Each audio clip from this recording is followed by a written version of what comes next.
Kia ora tātou katoa, nau mai, haere mai, ngā mihi nui kia koutou.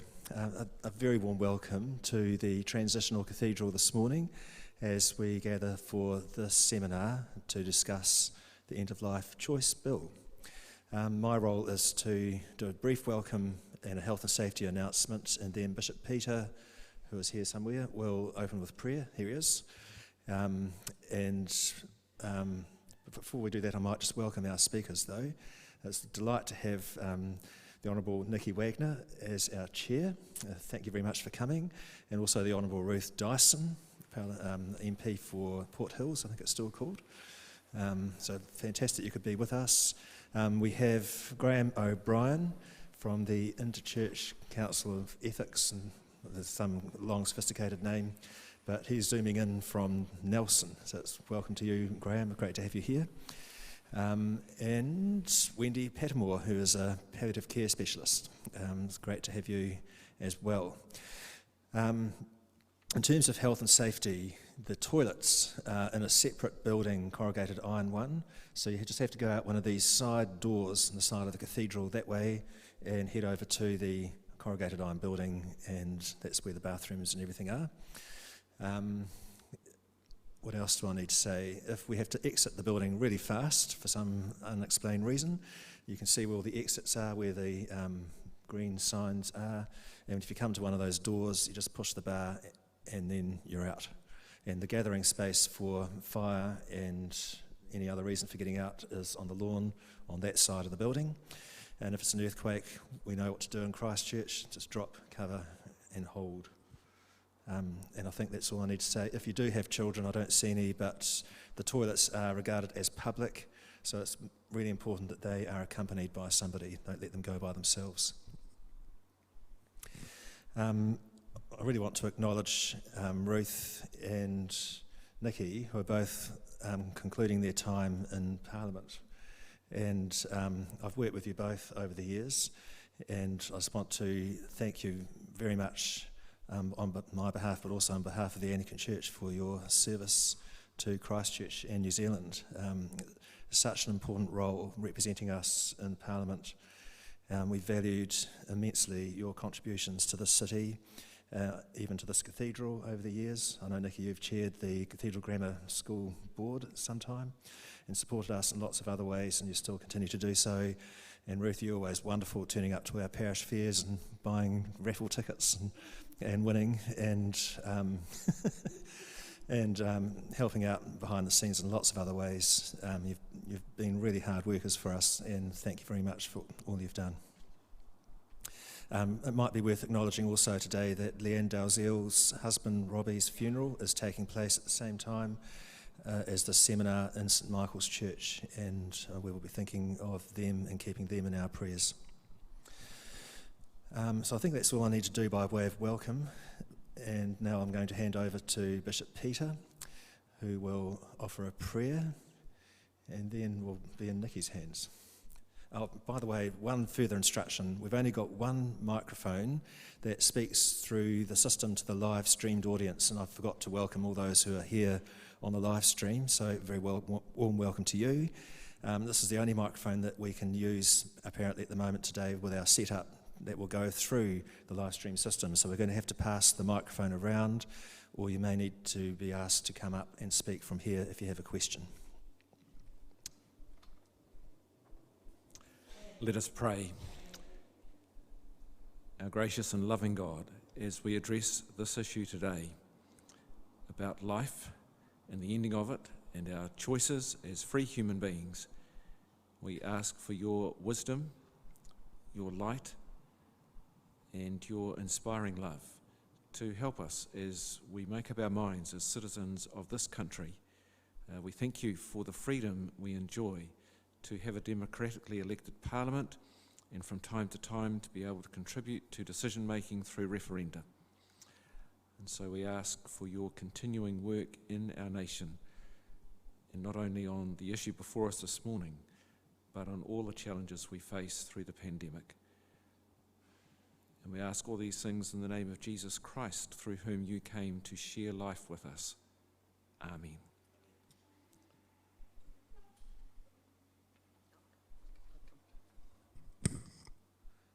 to speak from here. I'll speak from here, yeah. Welcome here today. It's great to see so many of you. It's a beautiful day out here. I was thinking in preparing for this that we live in interesting times, and that's the old cliche, interesting times, which covers everything encompassing, but challenging times as well.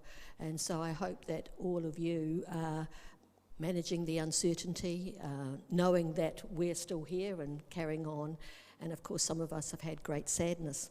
I was also thinking that in the past, we used to consider New Zealand suffered from the tyranny of distance, that we were such a long way away from the action over there, away from where things, the rest of the world, away from where we could do business.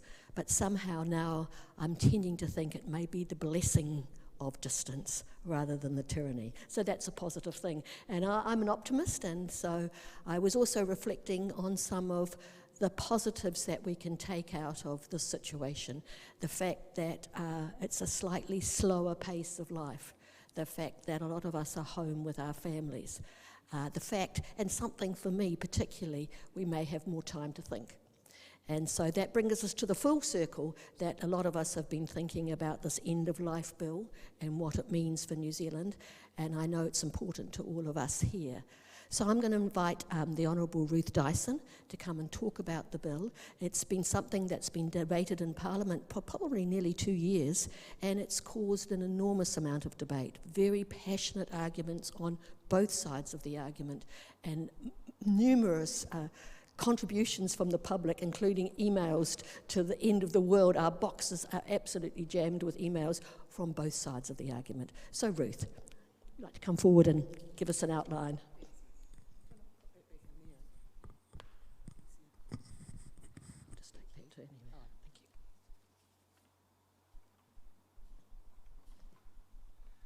I'll just rearrange the furniture if that's okay. Rā rangatira mā tēnei te mihi I runga I te kaupapa o te rā, tēnā koutou, tēnā tātou katoa. Can I acknowledge everyone who's here today and start off by saying that this is a really sensitive issue, and it's an issue that people feel really passionate about on both sides. So I hope, and I'm sure with the leadership of Lawrence and Bishop, that we've already had demonstrated that we can conduct this morning's discussion in a respectful way. I don't think our Parliament showed leadership in that regard on this issue. So I want to structure my contribution in 3 parts. The first is to talk about how the bill was introduced and where it got to in Parliament, so the process that Parliament undertook. The second part I wanted to talk about is the referendum itself, what the question is and what the outcome will determine, what happens after the referendum as votes are cast. And the third part is I want to talk about why I support this legislation. So let's start off by talking about how it came about. This is the 3rd time in my term of Parliament, and from my understanding the 3rd time ever, that this type of legislation has been introduced. The first time Michael Laws, well known, I think he was National MP, he might have been New Zealand First, who could tell, but anyway, Michael Laws introduced a similar bill which was defeated at its first reading. Then a New Zealand First Member of Parliament, Peter Brown, introduced a similar bill that was defeated at first reading.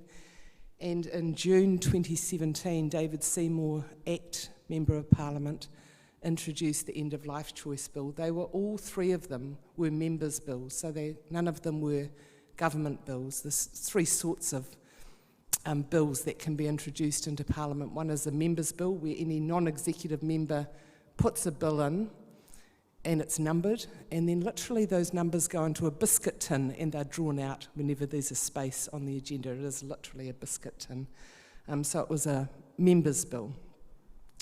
It was passed at first reading on a conscience vote or personal vote, so there were no party lines unless the individual party determined that, but it was officially a free vote, so members were able to vote as they chose. And then it was referred to the Justice Select Committee. On the Justice Select Committee, which is a tied vote committee, there were very strongly held views for or against. They decided to accept all submissions that were lodged and heard them all, went up and down the country, heard thousands of contributions on the bill. And in my view, although I'm sure they all did their best for what they believed in, I didn't think that it was a very constructive or respectful process. There was very little tolerance given to people who were submitting, who had a different view than either for or against members of the Select Committee. And in my view, that's not a good way of proceeding. Then it came back to Parliament. It passed its second reading. It went through committee stages where hundreds and hundreds of amendments, supplementary order papers, were put in an attempt, which is a legitimate but frustrating parliamentary process, to filibuster, to slow the process down. So there were hundreds of amendments tabled, which then allow for further debate. So the debate continued, and on the 13th of November last year, the final vote was held on the third reading, so that's with any amendments that were passed at the previous committee stage, and it was passed by 69 votes to 51. One of the amendments that was passed was that there would be a referendum to determine whether or not this act would be implemented. It's quite unusual. It's unusual for New Zealand to have referendum. It's unusual for us to have one that is binding on the implementation of legislation. So I don't think it's a bad process. I'm just stating that it's a little bit unusual. So if the referendum, which will be held in conjunction with the election this year, which, unless I've missed the news, is still on September the 19th, I haven't heard otherwise, the results probably won't be known of the referendum till October, and if more than 50% of people vote in the referendum and vote for the referendum on the question, then a year later, the End of Life Choice Act will come into force. So it's still quite a long period of time. It can't be changed in that time. It's not up for further debate. It's already been passed by Parliament. The trigger for its implementation is the referendum. So let me just mention, you'll cut me off when I've run out of time, won't you? Oh, sorry, Nikki, you've always wanted to do that. Thanks, Nikki. Thank you. Just give me a prompt if I'm taking more than my 15 minutes. So in order to vote, you have to be all the normal things that you have to be in New Zealand, and then the question is pretty straightforward. Do you support the Act coming into force, or do you oppose the Act coming into force? Just quickly on the details of what the Act says. It's very, very narrow. It's more restrictive than a lot of supporters of end-of-life choice would have, so it's a very narrow bill. If, in order to be eligible for assisted dying, you have to be over 18, and that raised some questions in the Bill of Rights, which Parliament chose to consider but not comply with. The Bill of Rights would ordinarily say that it should be 16, but this law says 18. You have to be a citizen or permanent resident of New Zealand, so you will hear from some of the opponents that New Zealand might become a mecca for people who wanted to end their life. That they can't come in and do that. They have to be a citizen or a permanent resident.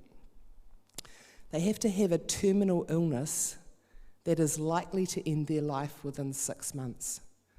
Now, we all know there's no absolute accuracy in that determination, regardless of how competent the medical practitioners are. It's their best estimate.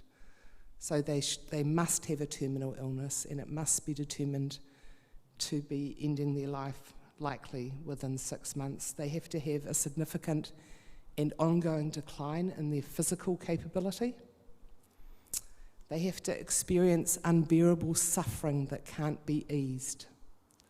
And that doesn't apply just to physical suffering, it's suffering in their determination. And they have to be able to make an informed decision about the process of end-of-life choice, and they cannot be coerced in any way.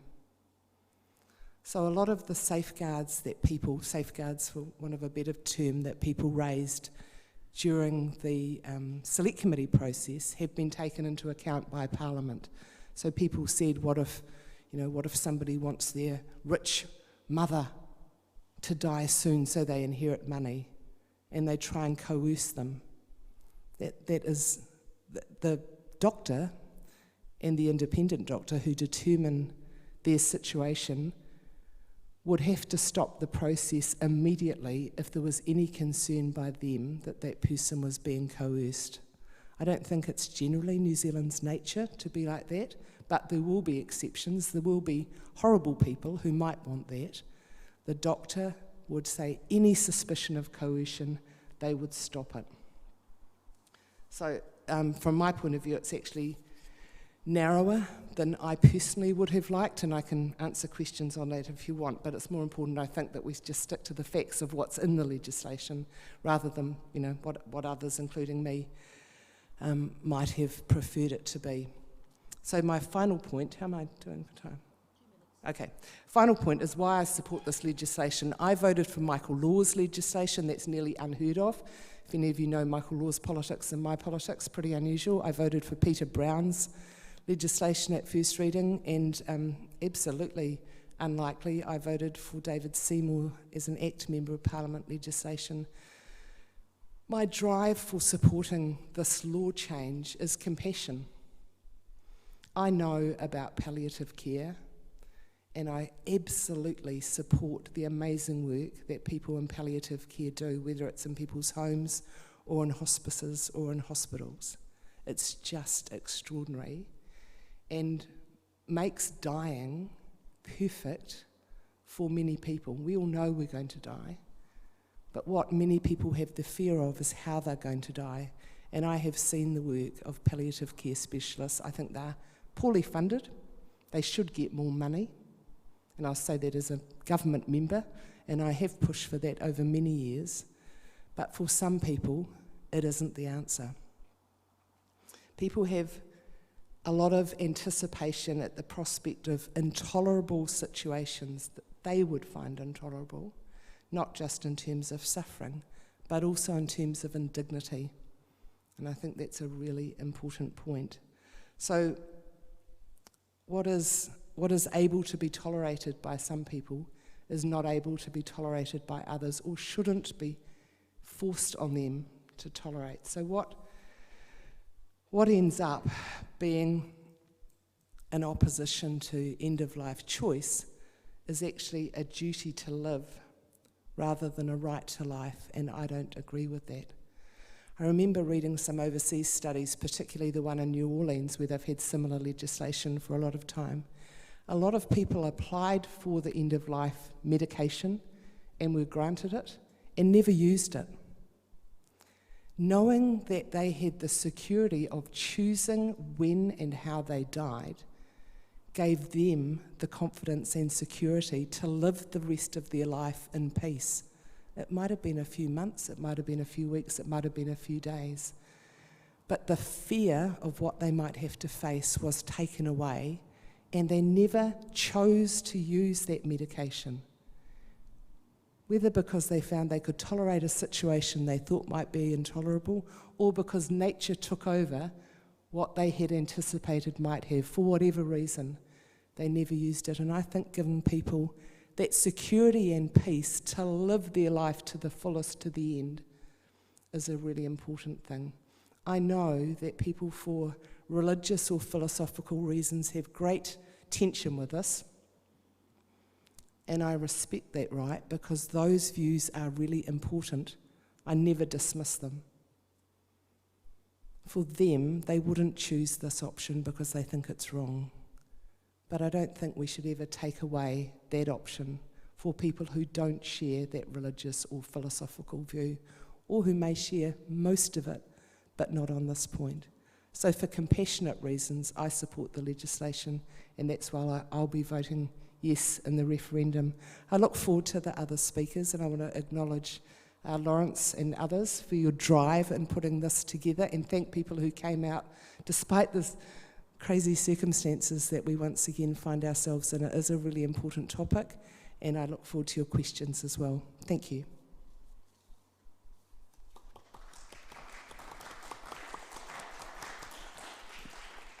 Thank you very much, Ruth.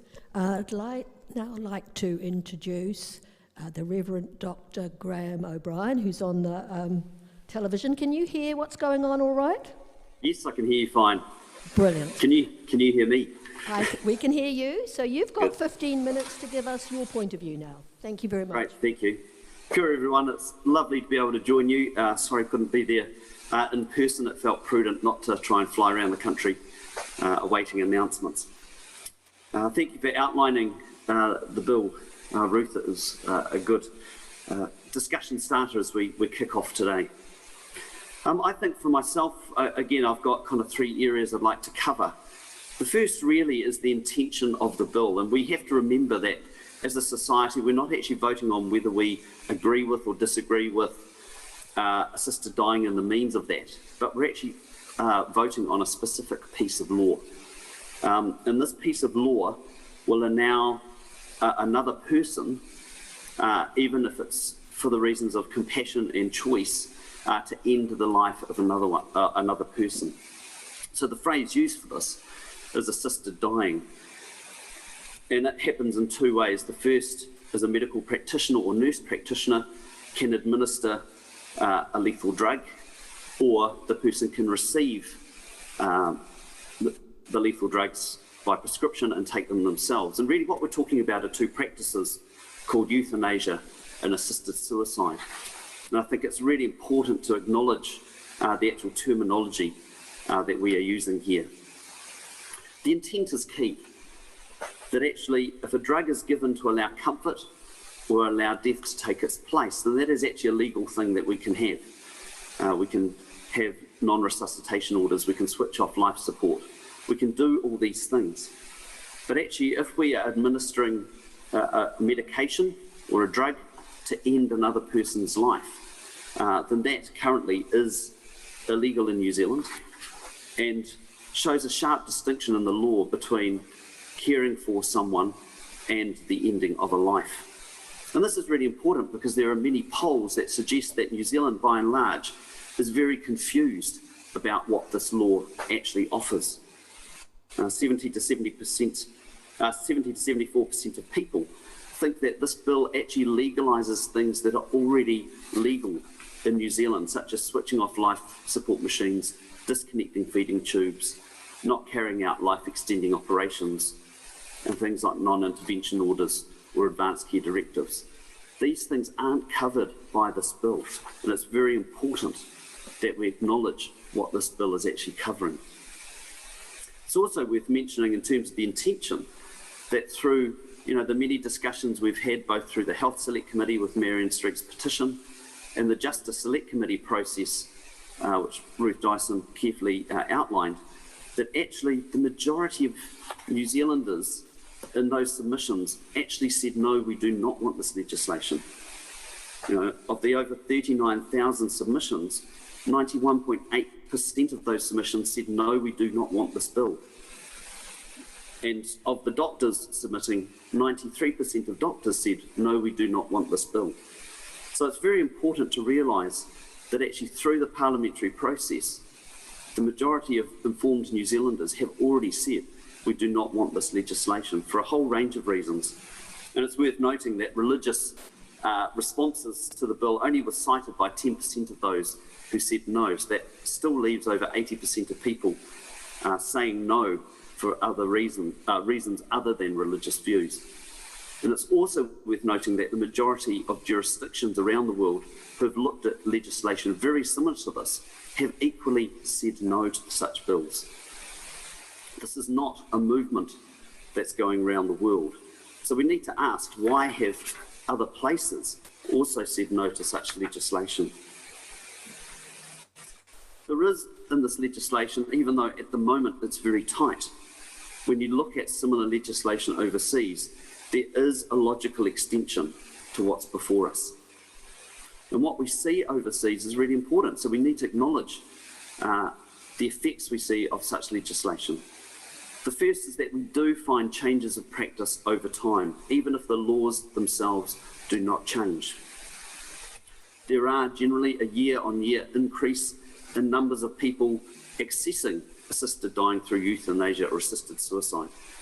And it's worth noting, our bill is unique in the sense that it has both assisted suicide and euthanasia, which immediately broadens the criteria of practice. And what you find overseas is that when you have the two together, the rates go up by about 10 times.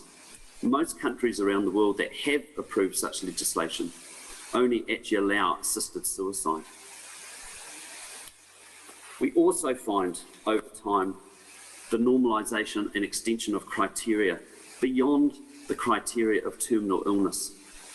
And it's worth saying, as Ruth mentioned, that, prognosis, saying someone's going to die within 6 months, is actually a very difficult and inexact science in a sense.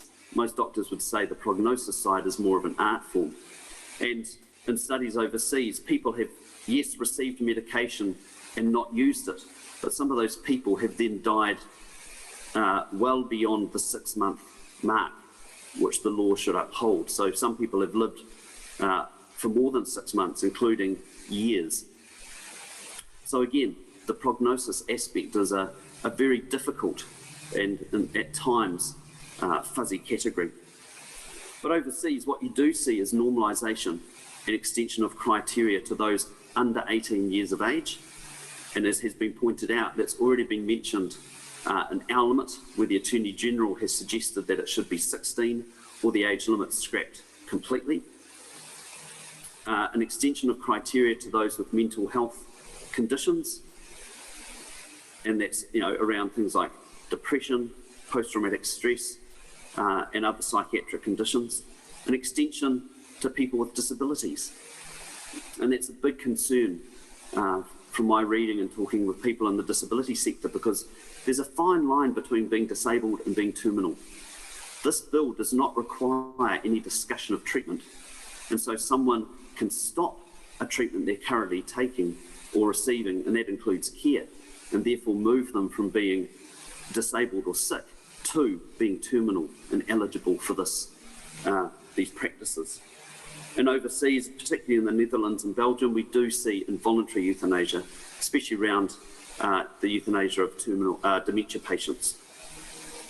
And it is worth noting that there are law changes proposed overseas to extend the criteria. Probably the most notable one in the Netherlands is the Completed Life Bill, where people over 70 can apply purely on the basis of feeling they have lived enough life, they have lived a completed life, and that gives them access to assisted suicide or euthanasia. So we need to be conscious of what this logical extension happened in New Zealand. We're starting off with a reasonably tight legislation, but we need to be aware that the original bill did have a much broader phrase to it that was removed during the select committee process, the third reading, in order to get it through Parliament, which was the removing of the phrase grievous and irremediable conditions. I think there'll be quite a push in time to see that reintroduced, which broadens the conditions quite markedly. There are some who are for these practices that are very disappointed that you can't ask for assisted dying in advanced care directives. And again, that will be another area where people will want to see an extension of criteria. And as we've already mentioned, the arbitrary nature of the age limit. And the bill itself, or the Act itself, also has a 3-year review, and it's worth noting that after 3 years, a review will happen to consider whether any amendments to the Act or any other enactment are necessary or desirable. And again, I think those are quite broad categories. So after 3 years, this legislation will be reviewed. And I think if we look at overseas legislation, what we will see is an extension and normalisation of criteria.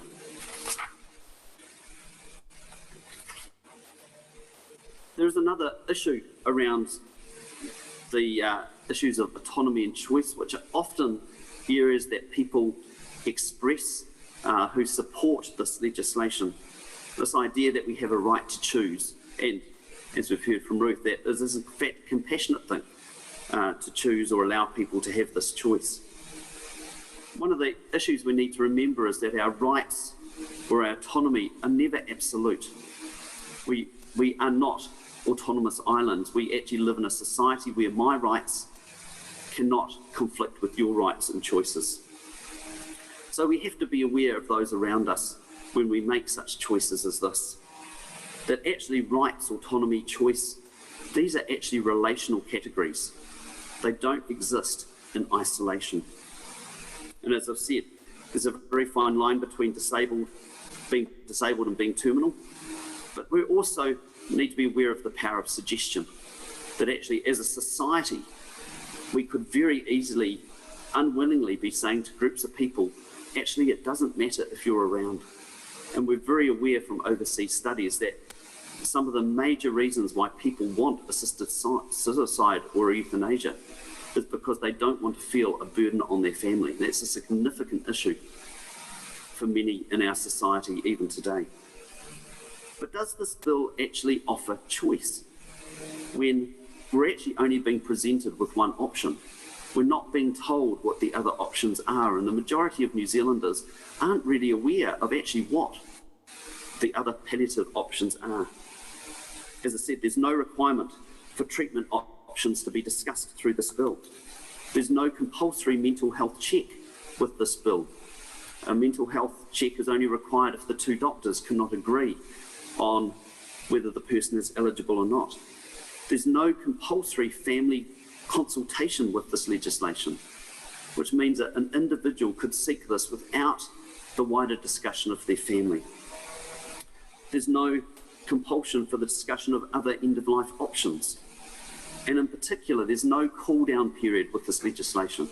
Most places around the world who have such regulations have a 10 to 15-day cool-down period where the person has to come back to the doctor and re-articulate the request. So this is a major flaw in our legislation, that actually technically someone could request assisted suicide or euthanasia and be dead within, I think the minimum is 4 days, without requiring their family consultation.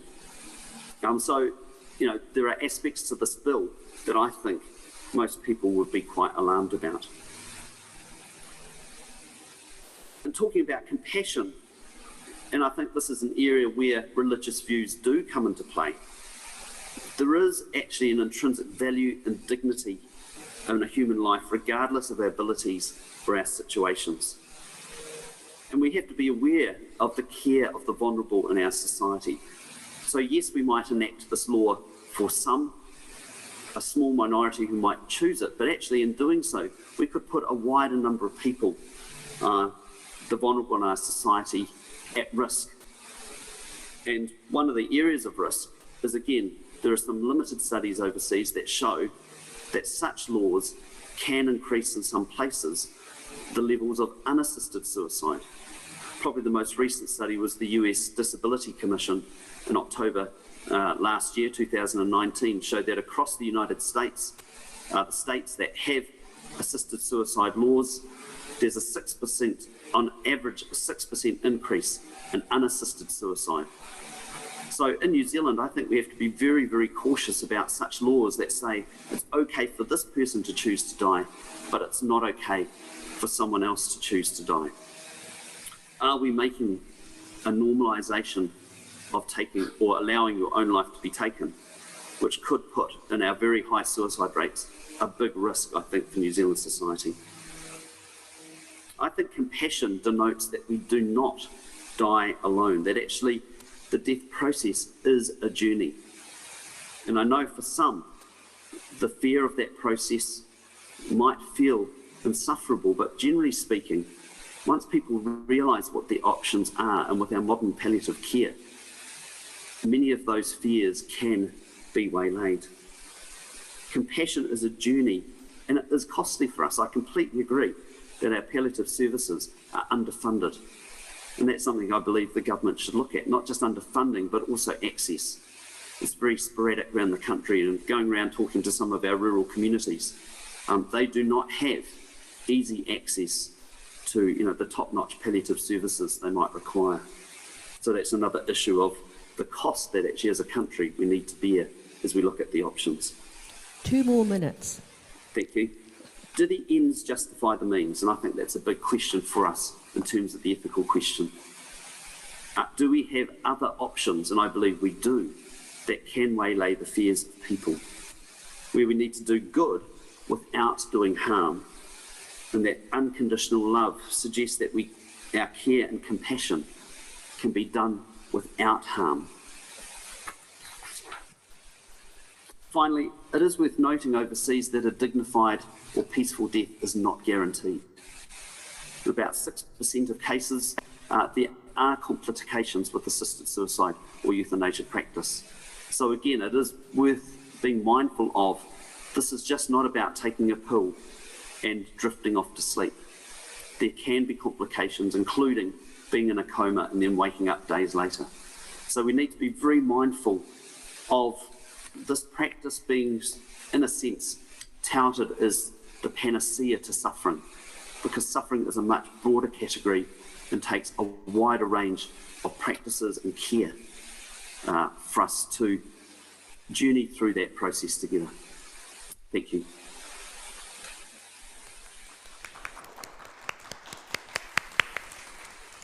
Thank you very much, Graham, and pretty good timing too. I appreciate it. Now, can I introduce the Very Reverend Lawrence Kimberley, who will talk to us about his experiences of dealing with people at this time of their lives.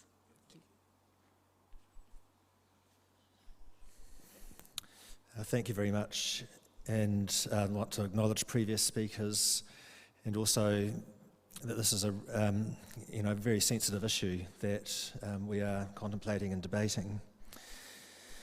I'm coming to this as a pastor and a priest in a church that has been caring for the dying for centuries. We collectively bring generations of wisdom to this very sacred part of our lives, which is our life's end.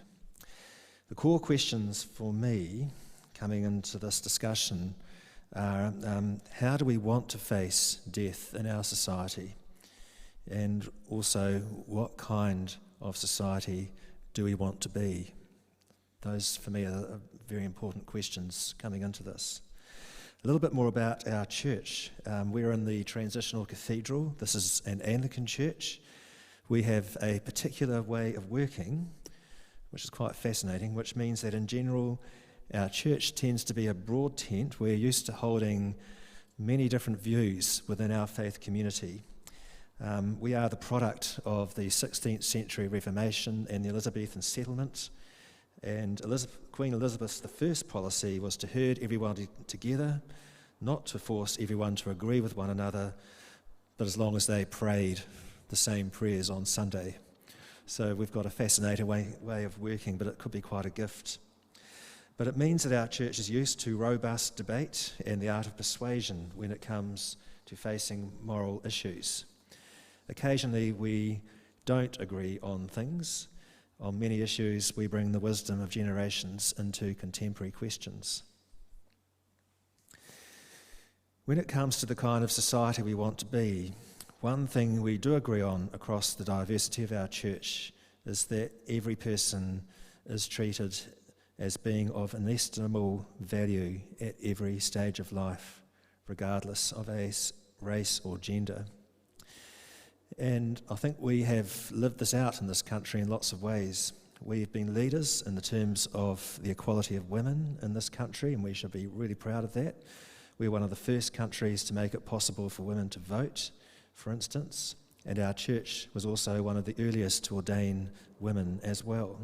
There's lots of other examples in which we have tried to be a society where we really uphold the absolute importance and value of every single human being. It's a core faith value for us as well, along with the values of compassion, mercy and love, which needs to be what motivates and drives all of our decision making.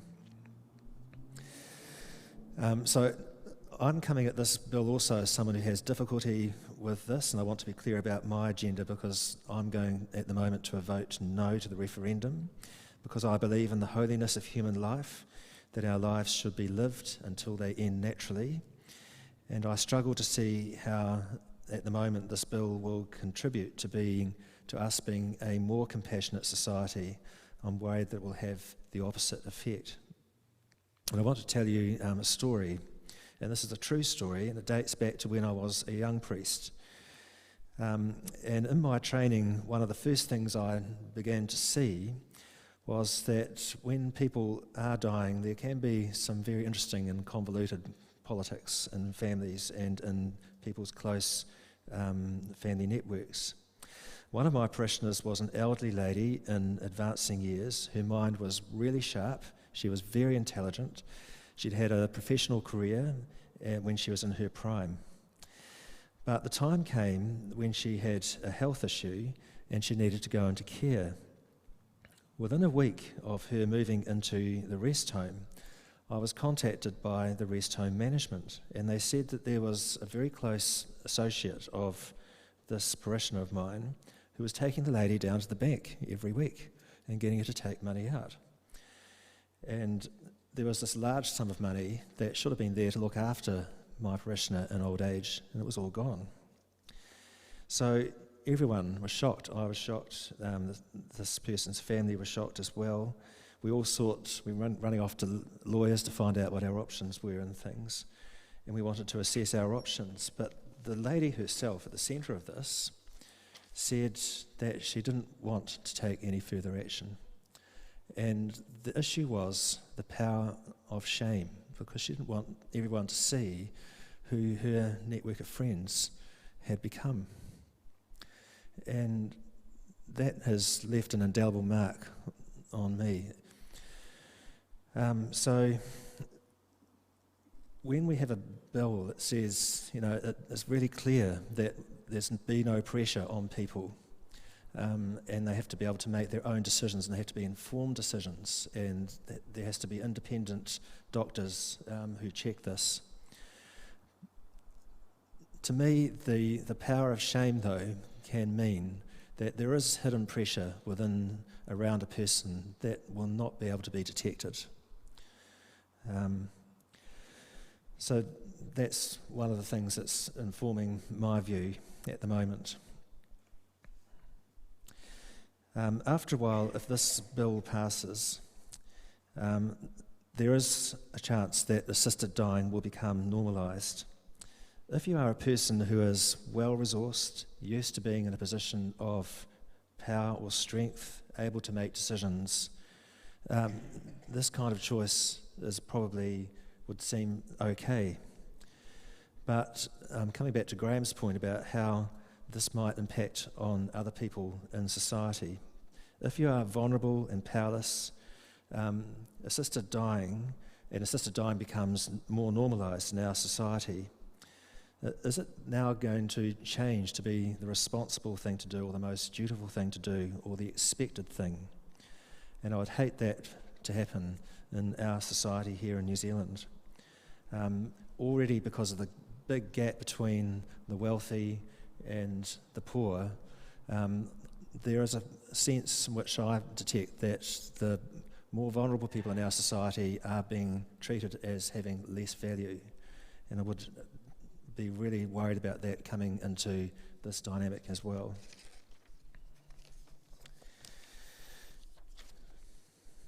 Moving on to my second question, how we want to face death in this country. We are a diverse nation. We are a people of many different cultures and faiths. I note that tikanga Māori don't even have language for what is expressed in this bill. It seems to be quite a rationalistic Pākehā conversation. But I've got another little story, which I think is more hopeful than my last one. One day I was called to the hospital and the doctors had made a diagnosis of the patient. The patient was terminally ill, but he was still of sound mind, very sharp mind, and lucid. In fact, he was so lucid it was difficult to believe that he was critically ill. But the prognosis was hours, perhaps, to live, maybe days. And so the family had been called and they were all gathering. And I offered the prayers of our church that are provided for us to use for people who are near death. Whereupon the patient thought to himself, is that what they're all thinking? I will show them.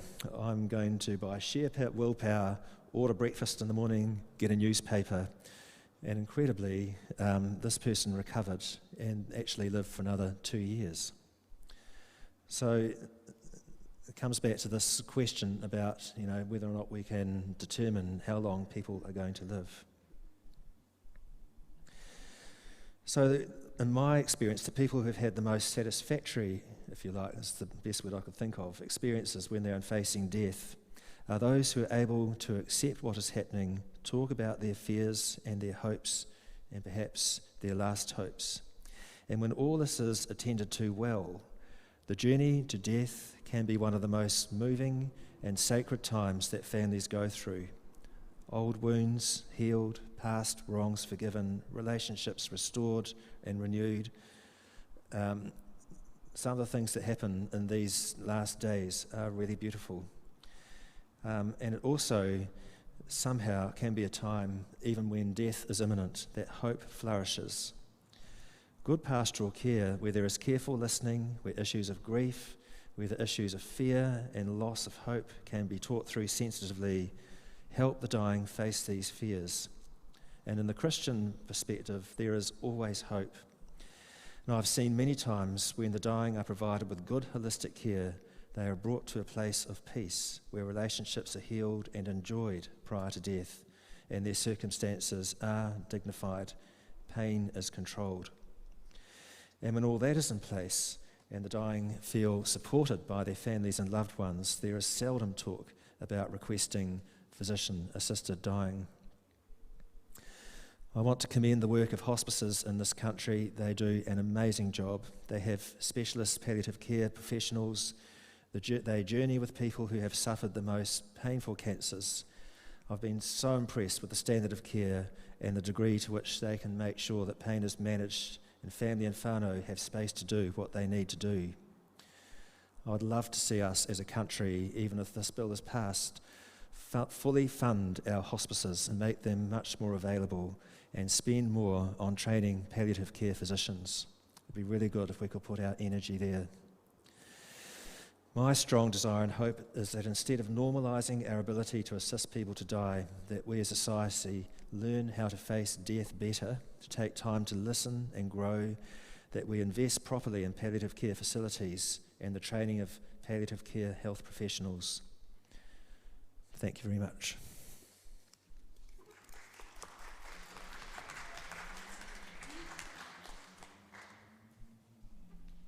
Thank you very much, Lawrence. It's interesting to hear the stories from your own life and who you've actually heard from. I think it sheds light on how we understand. Now we have Wendy Patmore.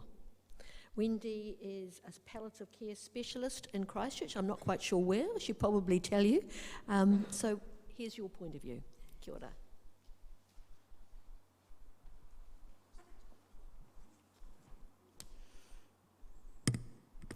I've just got my AV specialist in behind me, so we're very good at playing compatibility. This is my husband Philip and I, so he has to guess when the slides change, but he should be pretty good at that. So I'm a palliative care specialist, and I've worked in the community for 10 years or so, and my area, if you like, takes me both in the urban area and in the rural area, up to Kaikoura, across to the west coast, where indeed, as we've already heard, the palliative care services can be quite different. So I'm going to start. What choice do we actually have? I've got some really bad news for you. You are all going to die. 100% of you are going to die. It's even more inevitable than taxes. So, if it's going to happen to everyone, wouldn't you think that we would consider it a normal phenomenon? It's the completion of our life on earth. It comes the same as losing your baby teeth or your hair thinning. But with new medical advances, we're getting more and more confused about death and dying. Gone are the days when you just got sick and died. the nature of illness has changed. We can have a prolonged dwindling, we can go up and down with a chronic illness. And dying has changed.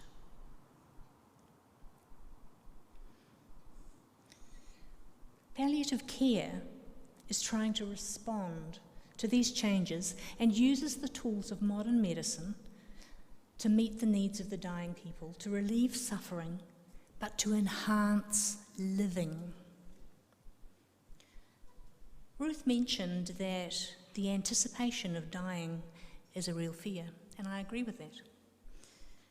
So let me tell you what normal dying looks like, because most of us have not seen it.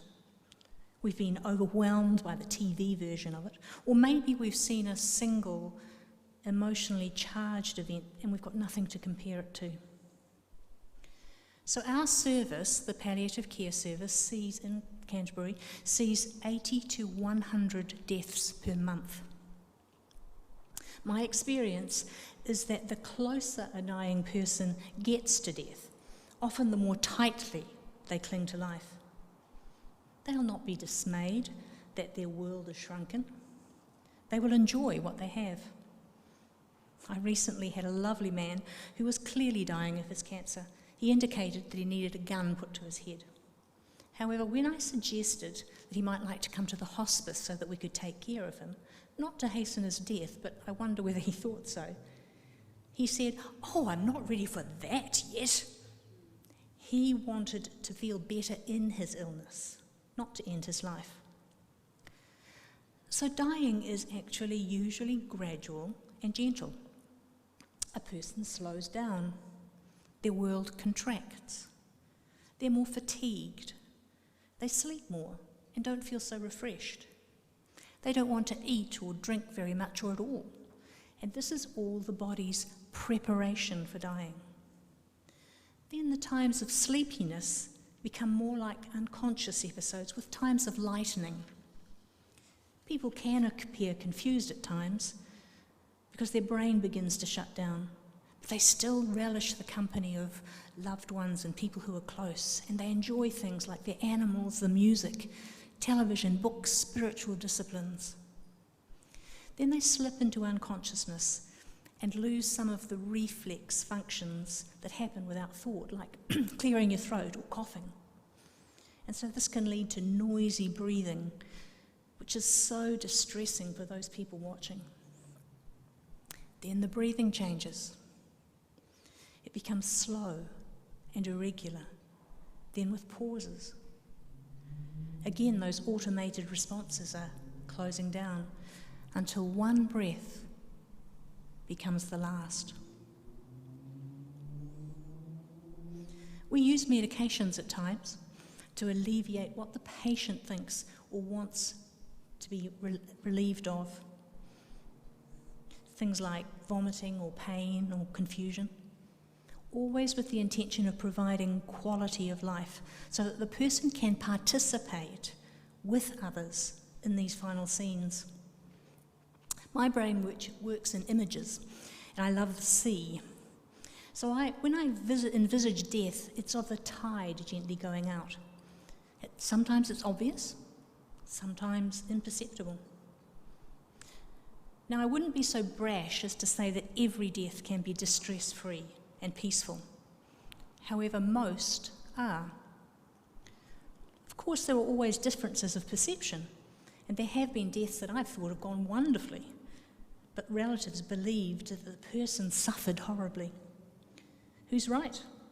We certainly can't ask the person that's in play. He's moved on. Those supporting the person in dying have felt a responsibility to be vigilant to their loved one's needs, and rightly so. But perceptions are influenced by so many other factors, not the least our own grief and distress. So this September, we are being asked to indicate yes or no to the already passed End of Life Choices Act. There have been many voices raised over this act, both for and against. The thrust of the For group is that it gives people more choice and control over their own destiny. I believe that this is a genuinely held desire and belief in our society valuing autonomy and independence, especially amongst the young and the fit who cannot imagine life any other way.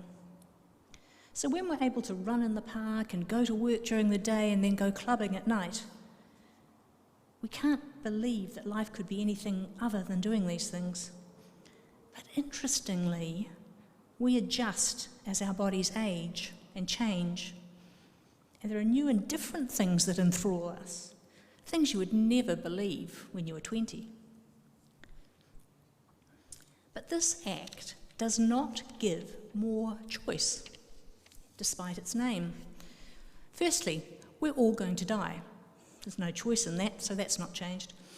Some die earlier than they or their families want them to. This has always been the case as well. Nothing's changed. Secondly, the act itself is a narrowing funnel rather than one that expands before us to choose the best option for us. What do I mean by that? We've currently got many legal choices, and some of them have been talked about previously. We can have treatment or no treatment, surgery or chemotherapy or something else. We can actually take our own lives, although this is discouraged. We can choose to be resuscitated or not resuscitated should an intervening act cut short our life. We can choose to stop our medication or stop dialysis or turn off the machine. We could stop our feeding. We can choose to engage with palliative care or traditional practices or something else. We can choose to change our minds about this at any time, any aspect of it.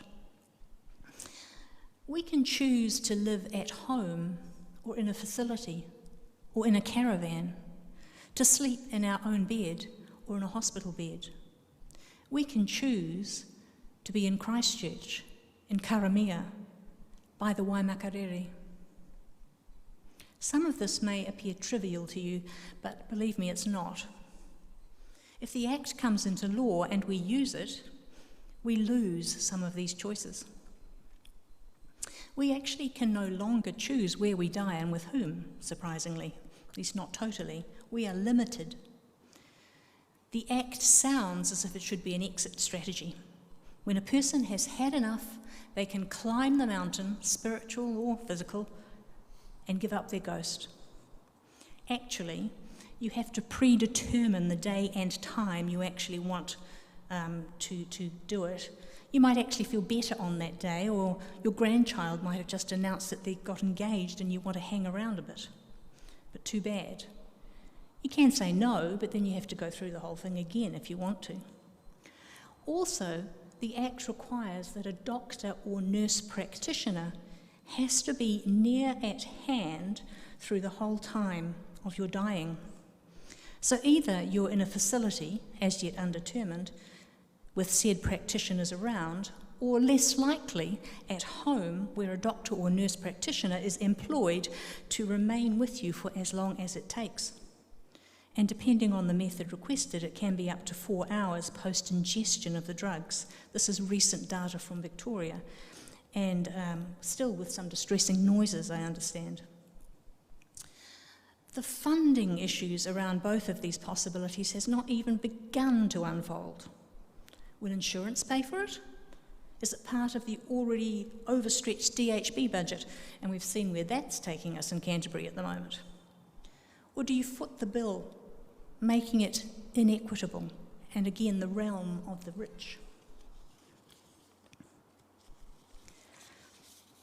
The other things that we lose are the precious denouement scenes of the play that you have been the main character for. The completion of the work, the opus, the calling, the vocation, the journey.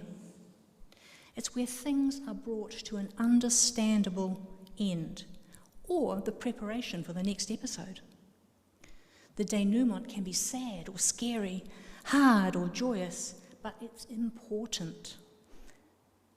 These are prematurely cut off by the just do it mentality. I've seen so much good work happen in those final scenes. Relationships healed, families joined, spirituality refound, peace and healing discovered despite life-ending illness. The movement of loved ones through denial, anger, despair, grief, to celebration and acceptance. Not celebration for the loss, never for the loss, but for the wonderful life lived and the gifts bestowed by that life. With the current act, these last scenes can be ripped out of the script. No one needs to know what you're doing. You don't have to tell anyone or discuss it with anyone. You can ignore your loved ones.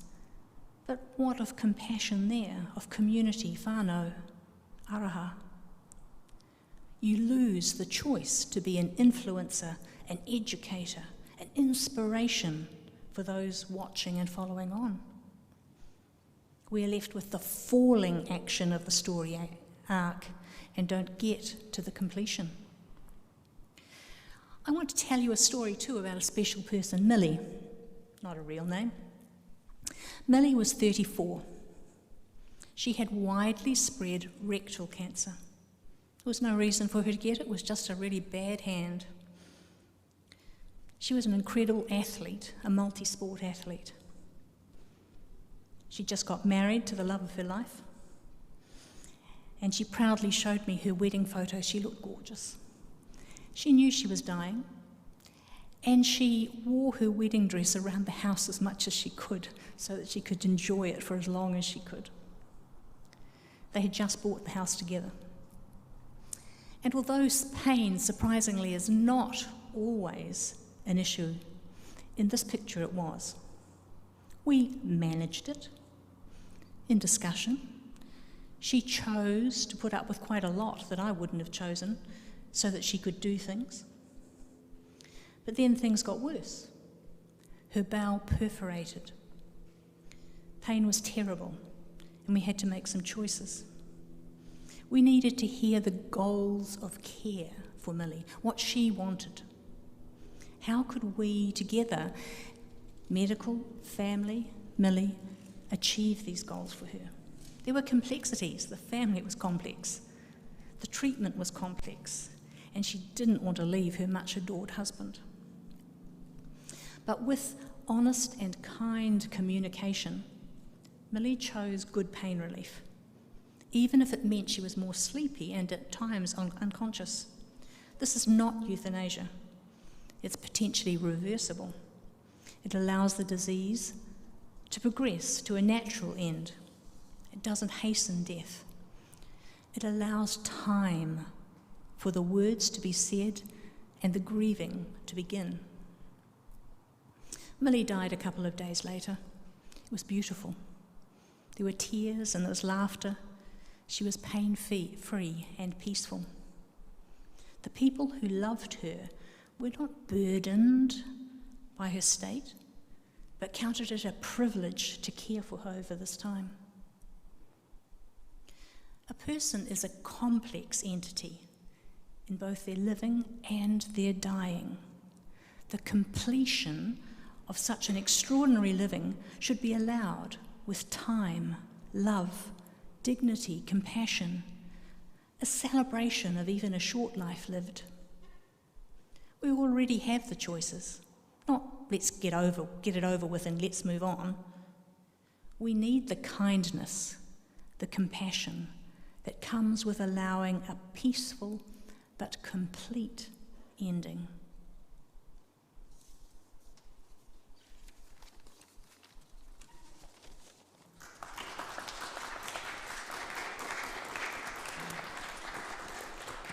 Thank you very much, Wendy. So that comes to the end of our 4 speakers, but now it's a time for questions and answers. And I think maybe we'll bring the chairs up here and the people that here can sit around. So are you happy to come up, Wendy, as well?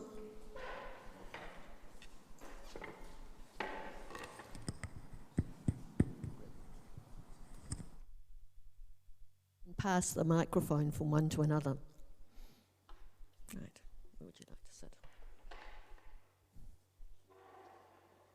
Oh, I'll stand up. Yeah. So we're even going to socially distance too. Right. Now, is anybody would like to make any comments or to ask a question of the panellists today?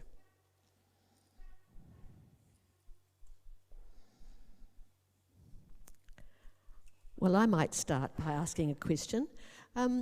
Wendy, I was very interested to hear your experience of the situation, because you deal with it obviously every day, and I was pretty horrified to hear that there was 80 to 100 a month in the Canterbury region. You talked about peaceful deaths, but I think one of the issues that people worry about is deaths that are not so peaceful. And you also made the comment that sometimes it's the perception of the people watching that the death isn't peaceful. But perhaps you could talk a little bit about if there are situations where people's worst fears come, how you manage those, and how do you manage the people watching that happen? Thank you, Nikki. Yes, that's tricky. The hardest things that I deal with in my work are not the patients, it's the family. Patients are actually, sounds terrible, but relatively easy. In many ways, modern medicine is our friend in that we have quite a lot of things that we can turn to help with most of the symptoms that cause a problem, as long as the patient themselves want to use those things. And yes, sometimes it's more tricky than others. I'm thinking of a gentleman that we have in the hospice at the moment that, again, has really bad pain around his eye. And it's a difficult situation that we're dealing with, and we've tried many, many things. But we will never give up trying. I think that's the other thing. We will be with that person all through his journey, and we will keep trying and keep working with him to get it right.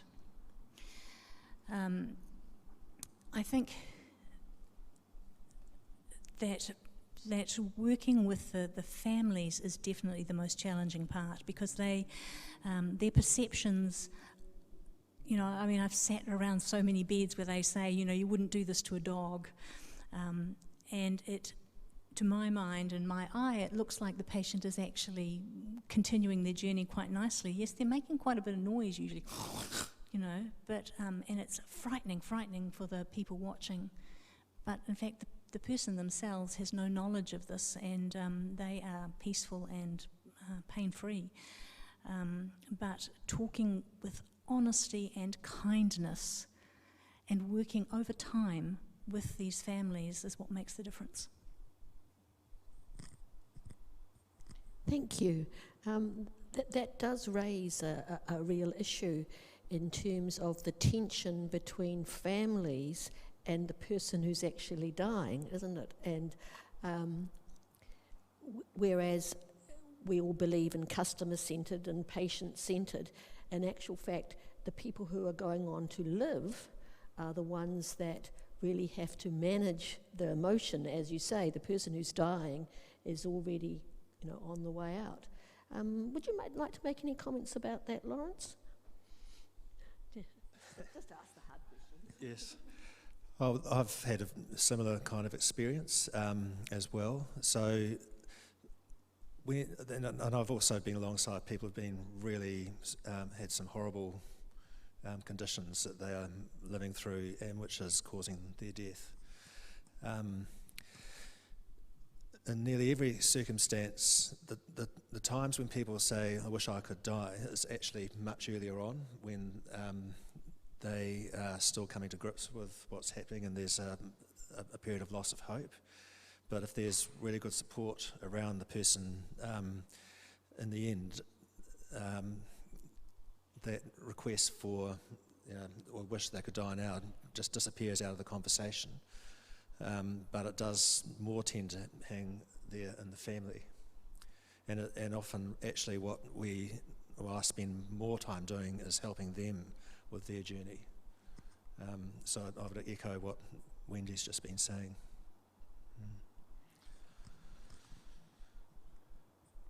Thank you very much. Help me. Oh, here we go. Right. Thank you. I've got a question for Ruth about the implementation. So you've talked about the conditions. You've got to be 18 in New Zealand to have a terminal illness, have 6 months to go and be in intolerable suffering.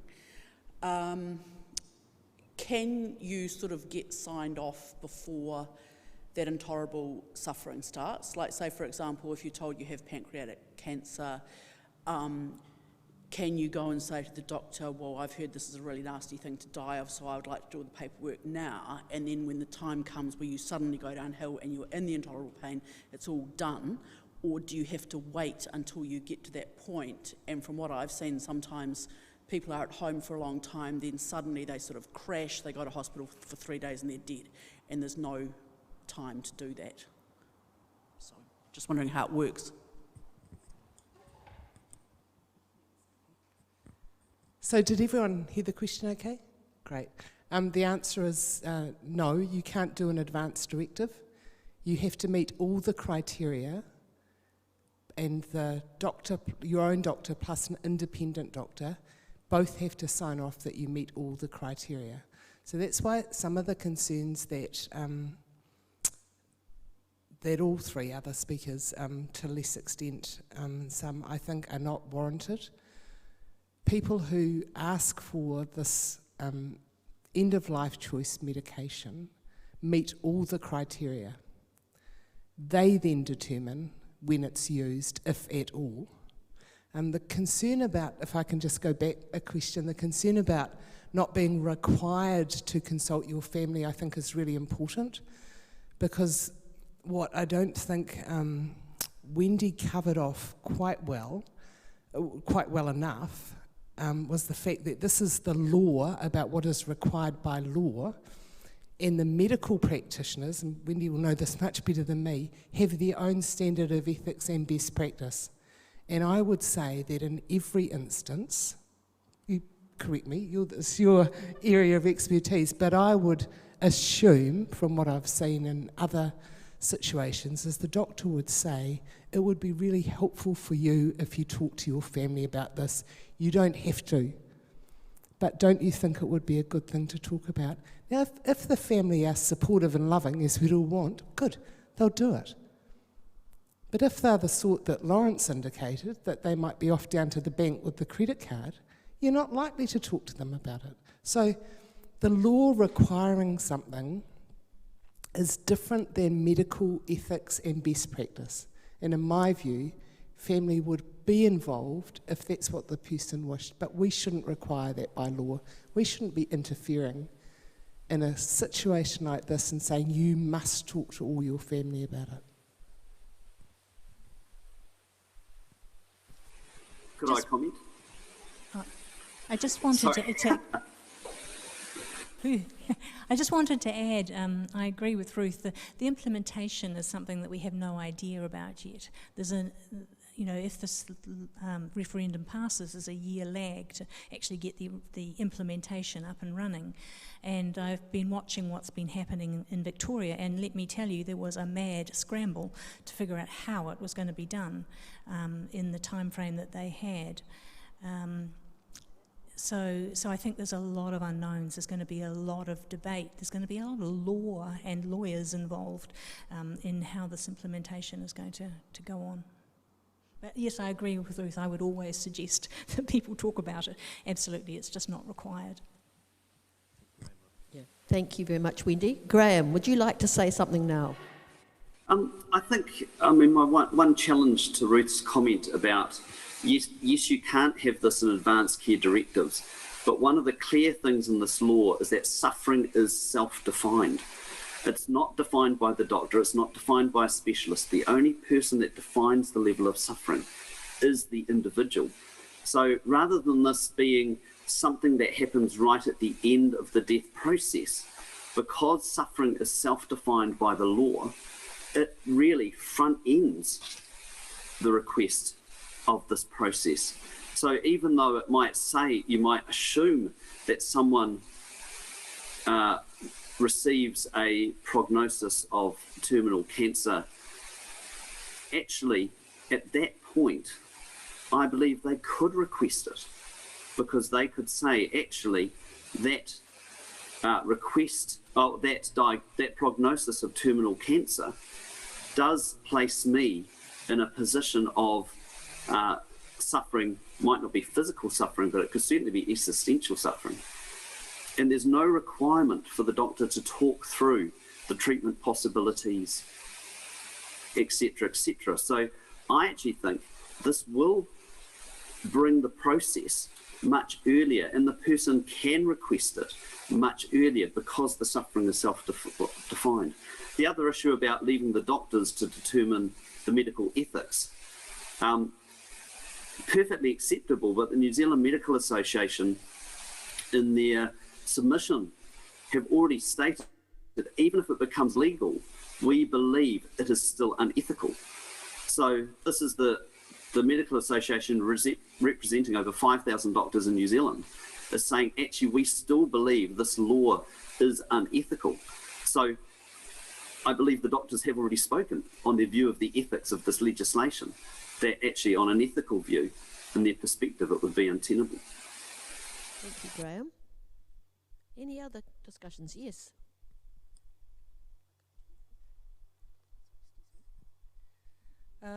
Ruth, Graham spoke a lot about mission creep in international, well, other countries.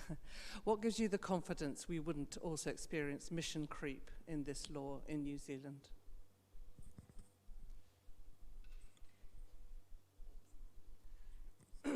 So for the criteria to be changed, which is what mission creep would be in effect, it would have to go before Parliament and the law would have to be changed.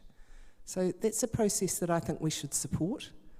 I remember in the mid-1980s when I worked on the homosexual law reform bill, because I didn't think that two men being together should be illegal. I just thought it was wrong for our law to say that. And a lot of people then said this is the start of the slippery slope. And perhaps it is, because now two men can be married, and that is still quite contentious in some areas, I know that. And previous homosexual crimes have been expunged from that person's criminal record. So, yes, societal views do change, and so our law changes too. I don't think that we have, as a nation, as a society, in our view and respect of people, would have the sorts of extremes that some of the opponents of this legislation have said. I just don't think New Zealand wants it, would push for it, or would ever accept it. But I mentioned right at the start of my contribution that I think this bill is narrower than I personally would have preferred. I didn't go into detail because I didn't think that's all that relevant. One of the most powerful submissions, and I'm not breaking her confidence because it was in a public session, was from a woman who has an inherited degenerative condition, which she was advised of when she was 4 months pregnant, first child. She had that pregnancy terminated despite desperately wanting that child because of the risk of the disease being transmitted, which had been confirmed as much as possible through blood tests of the fetus. She is completely unable to do any function on her own. Her marriage has ended, although they remain close friends. She came to the select committee in Christchurch. Her former husband spoke on her behalf, explained their life story, which was just heartbreaking, and said, I don't normally speak for her, but she can't speak much anymore. She came up to the table with her mother pushing her wheelchair and said, let me die. She's not eligible for end-of-life choice under this because she doesn't have a terminal condition in the way that's determined under the law. I don't want her to try and end her life in a way that would be less than, what was the term you used? Peaceful and satisfactory. So that, those decisions are really, really hard. But in those situations, which are quite rare, people with a condition like Huntington's disease or motor neurone disease, they often have very, very, very long, slow, horrible deaths. And they wouldn't meet the criteria under this legislation. I find that quite challenging. And yet I've seen the same woman laughing and joking in her home. So, you know, we've got both sides as well. That quality of life is such an elusive thing sometimes, and individual, and it changes as well, really hard. Thank you very much. One of the questions I was going to ask you, Ruth, but you've covered it for me, was it's interesting when you have a select committee process, you quite often have a dominant number of submissions, but in actual fact, when the decisions are made, it moves more to the centre. And I think this is the point that you made, Graham, that 80% of people were against this bill. Because there's always a very silent majority that doesn't necessarily get involved with the process. And so it's one of the decisions that parliamentary people have to do, is think about what you're actually hearing through the select committee and what you're not hearing, but it's relevant to the process as well. And I was going to ask you, Ruth, about people who came to talk who did support the bill, and there you've just given us a story, so thank you. I've got another question here from Marion Porter. It says, how does an advance care directive work with the end-of-life choice? Does one override the other? Now, does anybody know the answer to that? They're not included. All right, As we just discussed briefly earlier in a question, advance directives are not covered under this legislation. You can't do an advance directive.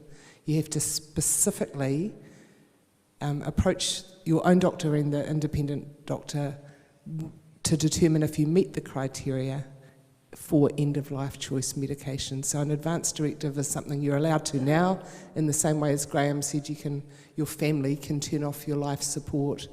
You can refuse treatment, you can decide not to take your medication. There's lots of ways that you can currently choose a path that may or may not hasten your death.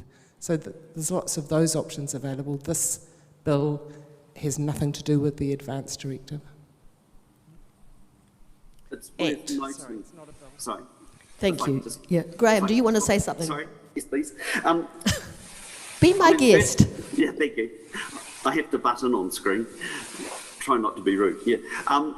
It's worth noting that in overseas where they do allow assisted suicide through advanced care directive, I think in particular in places in the States, what they've found is that someone, when they are competent, has put it into their advanced care directive, and then they've, say, got dementia and gone into rest homes, and there have been cases of late which have been recorded where the family and the doctor have then gone to activate the advanced care directive, and the individual has said no, but because they have dementia, the family have gone with the advanced care directive, and therefore, in effect, have forcibly euthanised the person. So I'm not saying that will happen in New Zealand, but I know that the pro-euthanasia lobby are keen for advanced care directives to be included in this bill, and I think that would be one of the things that we would see after a 3-year review, likely to be pushed as a possible extension of the law. Graham, I think that's quite outrageous to say. The law is so specific that the person must be competent to make the decision and not be coerced. A person who has dementia is not competent to make the decision. There would be no advance directive, and I think it's scaremongering and really unfortunate that you have implied that a 3-year review would lead to an advance directive. I don't believe that it's something that the New Zealand Parliament would want.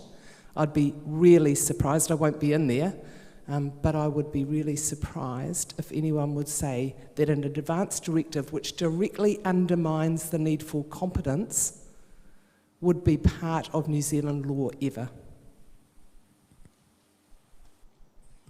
Thank you, Ruth. No, this gentleman over here was asking a question.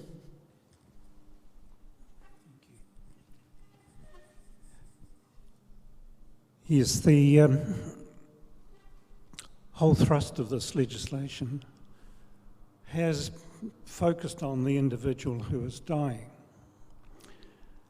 I'm asking a question about two other sets of people, or perhaps three. One is our society's attitude towards killing, because that is what it is. What about the consciences of the people who are asked to do this, and how will they face up to ending so many people's lives? At the moment, the only people who have that right in New Zealand are the armed services and the police. And now you are asking doctors who have made an oath to do no harm, and nurses who don't have an oath to actually assist in killing people. And it's their consciences that I'm asking that question of. And the other final point really is it the compassion for the families or the other peoples who are watching it that this is really all about, and not so much the person themselves.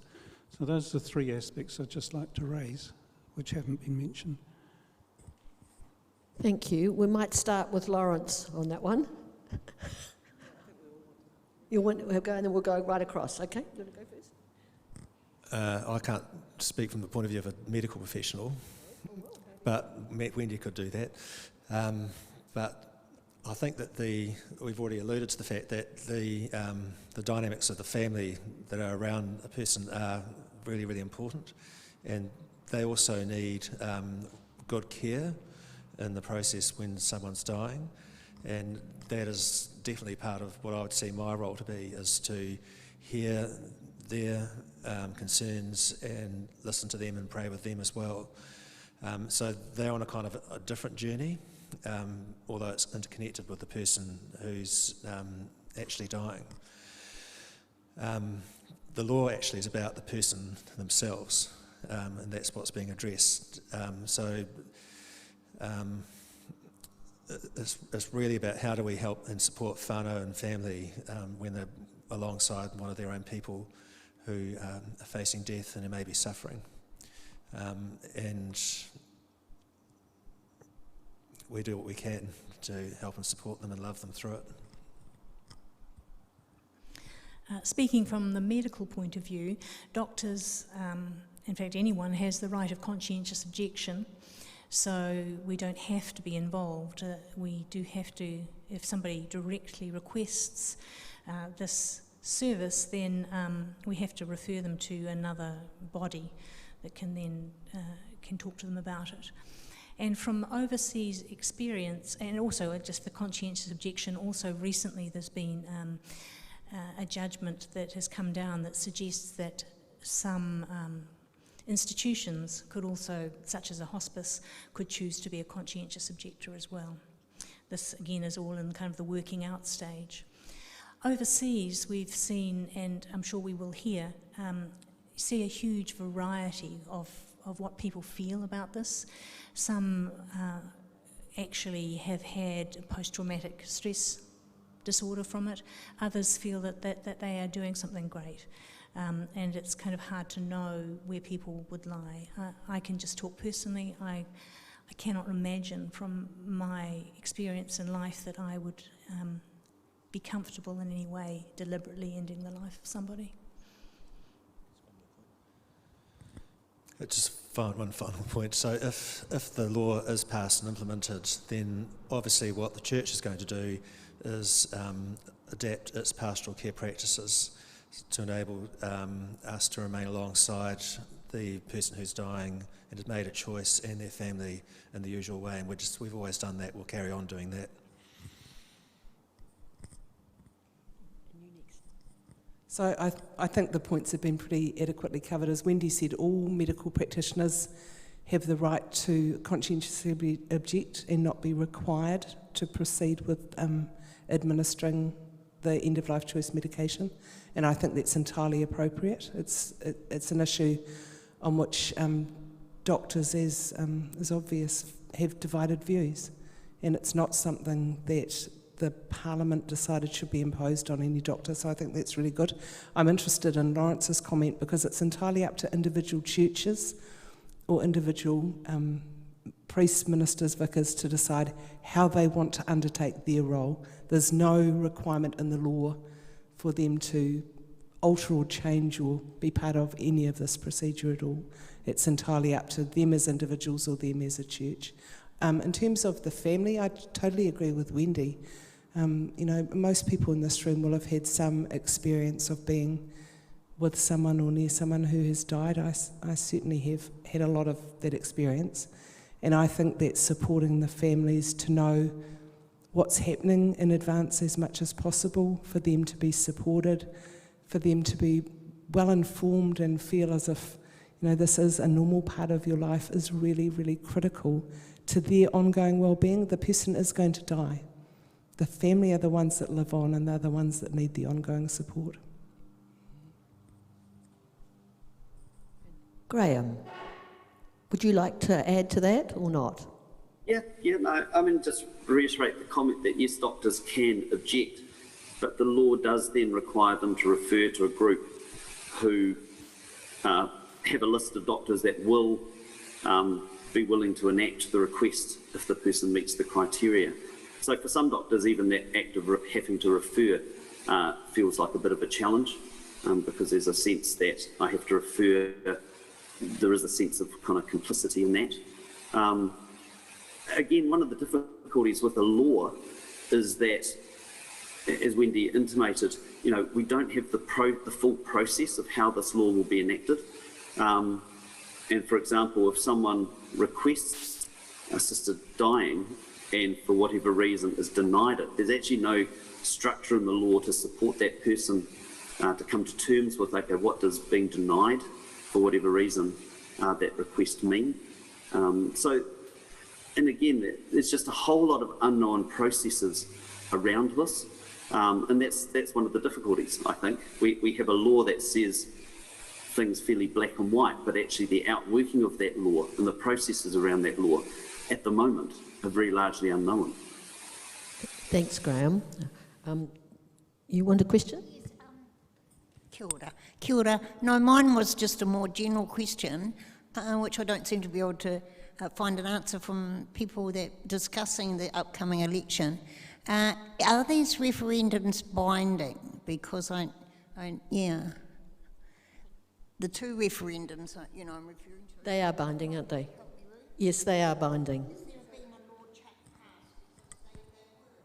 So the one that we're talking about today, and I think very helpfully, Lawrence and his team have organised another one on the drug law reform.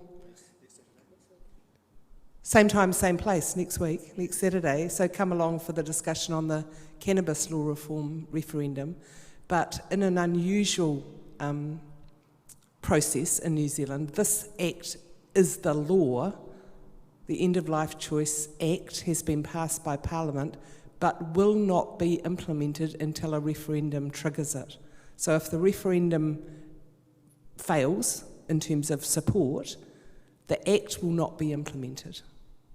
So this is very unusual for a New Zealand process. Normally, we have referendum to give Parliament an indication of what people think. Very rarely have binding referendum. There maybe have been some time in the past that we had this happen, that an act is passed but implemented only on the outcome of the referendum, but I can't recall one.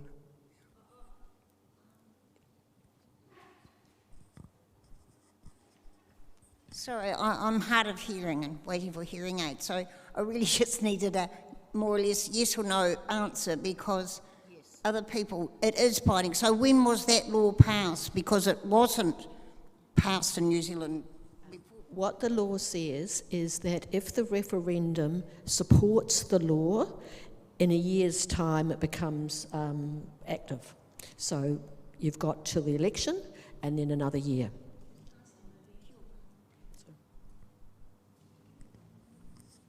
Could I just ask Ruth about that referendum process and how the government decides what things will go to referendum? Because it seems that this is quite a technical question that most people, I think, voting will not have had a lot of a reading around or maybe discussion around. We don't know really what some people, and I think it is quite a difficult and technical issue, as we've already heard from different points of view. I think the cannabis thing is the same. There's a lot of technicalities that many people voting will not be aware of the two sides of the equation, so will be voting in ignorance in a sense. So how does the government decide what goes to referendum? Well, that's a very interesting debate. Can I perhaps answer that one? Generally speaking, when you have a question for a referendum, it goes through Parliament and it is debated through Parliament. But in this case, in these two particular referendum, it has been decided by the government. So it's quite an unusual process in that respect as well. Do you want to add to that? Nikki's partly correct in that our Minister of Justice couldn't get agreement with the National Party spokesperson for Justice on the process for developing the wording of either referendum, and if you know the two personalities involved, you'll understand why. But Parliament agreed that there would be a binding referendum on the End of Life Choice Act. Parliament voted for this act, for the bill to become an act, on the condition that it was only triggered by a referendum. So it wasn't the government that decided that, it was Parliament by a 69 to 51 vote. So it is an unusual situation, and we voted against it. Can I just follow up on that? What happens if it's 49% or 50% or 51%?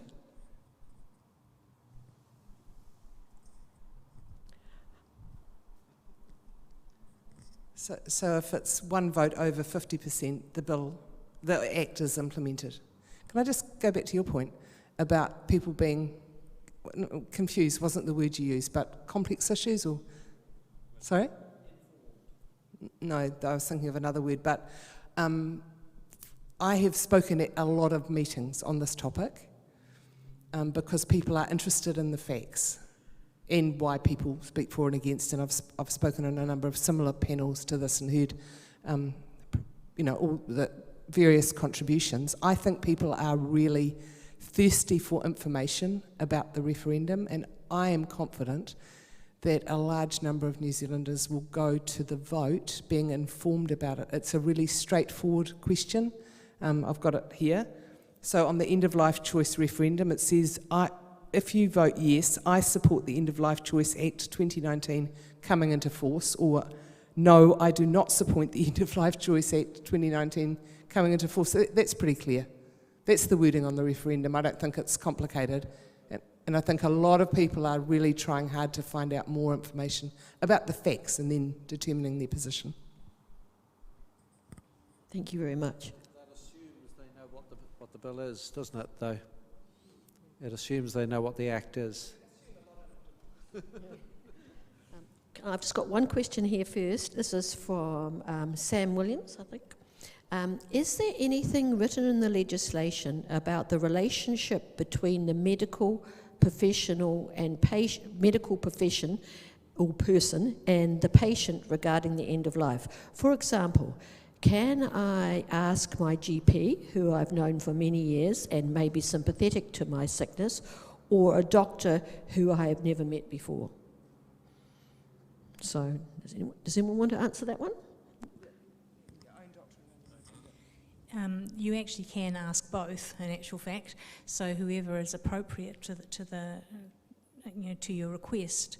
One would hope that you would ask somebody that knows you well, but actually it doesn't say that or specify that. And there is some concern that, although hopefully it won't work, that you could ask a junior doctor who would then have to pass it on.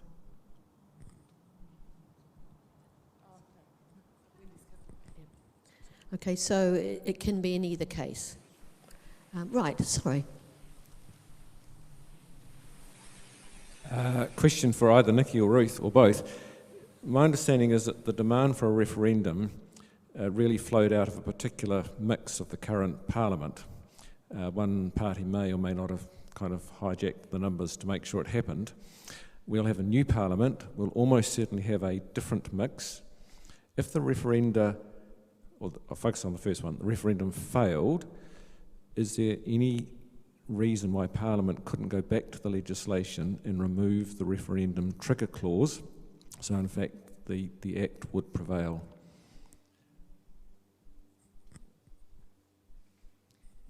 Just before I answer the specific question, just in terms of your comment about a party hijacking the process, parties in Parliament or individuals are entitled to propose amendments to any legislation, and if they get the majority, then that's not hijacking it, that's part of democracy, frustrating though it may be. So I share that point, but I don't think it's fair to say they're hijacked. So New Zealand First support referendum on lots of issues. They said they would only support this being passed at third reading if there was a referendum trigger, and actually the majority of Parliament supported the referendum on that basis. So, that's a fair cop. If a new Parliament, if the referendum fails, we've got a Parliament made up of different people. Obviously, Nikki and I won't be there, so that'll be, or Amy, or quite a few of us local people won't be there. Parliament can decide whatever it wants. But they'd have to start again. They'd have to start with a new bill. This Act lapses. Yeah.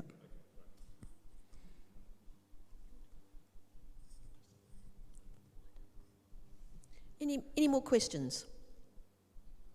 Well, maybe I will just ask each person to perhaps make a final comment on what they see in the bill and the message that they would like to give to all of you. And maybe, shall I start with you? Oh, I'll start with Graham, seeing he's on the tally. Graham, Cool. quick, 1 minute. Yeah. Okay, I think for me that the key thing is that, as we see with overseas experience, it's not where we start with this kind of legislation, but it's actually where we end up over time. And where it will take us that we need to be thinking about as well. I think we do have really good options available to us. We have really good options for choice in terms of palliative care. Again, as has been expressed, I think the issues we face in New Zealand is more around access and funding. And I'd like us to consider those issues as we come to the vote. Thank you, Graham. Ruth.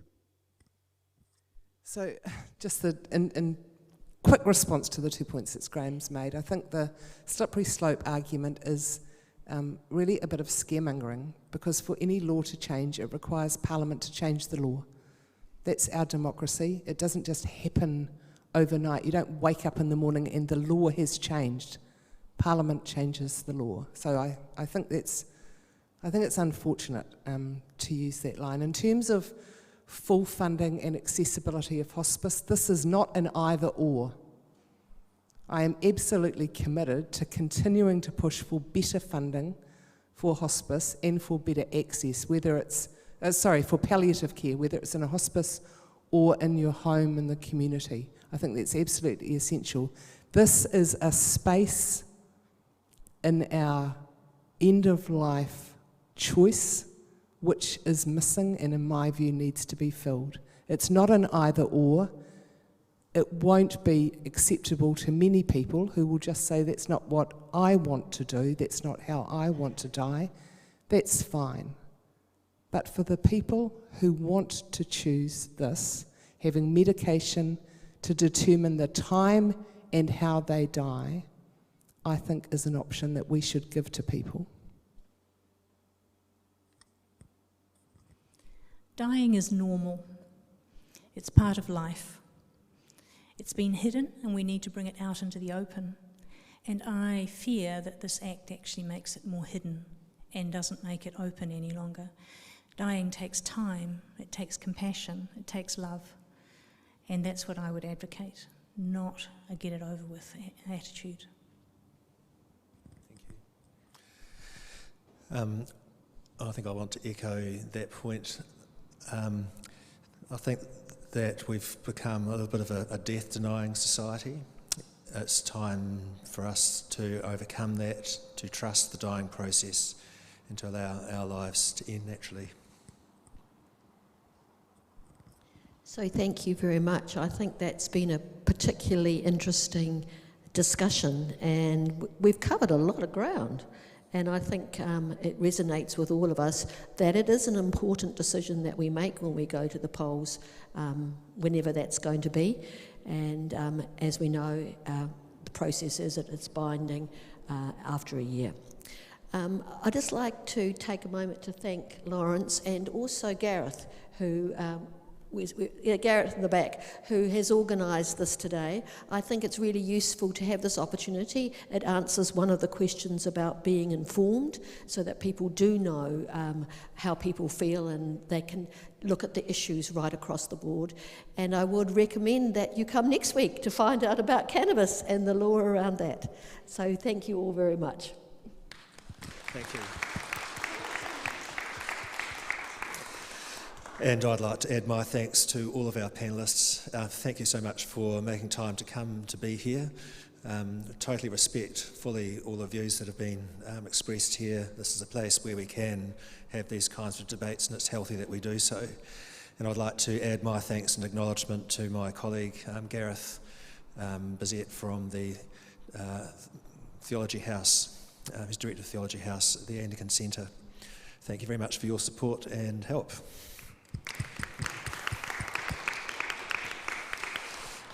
Usually at church events we have tea and coffee, but because of the COVID-19 restrictions we're not serving tea and coffee today, which is a real shame.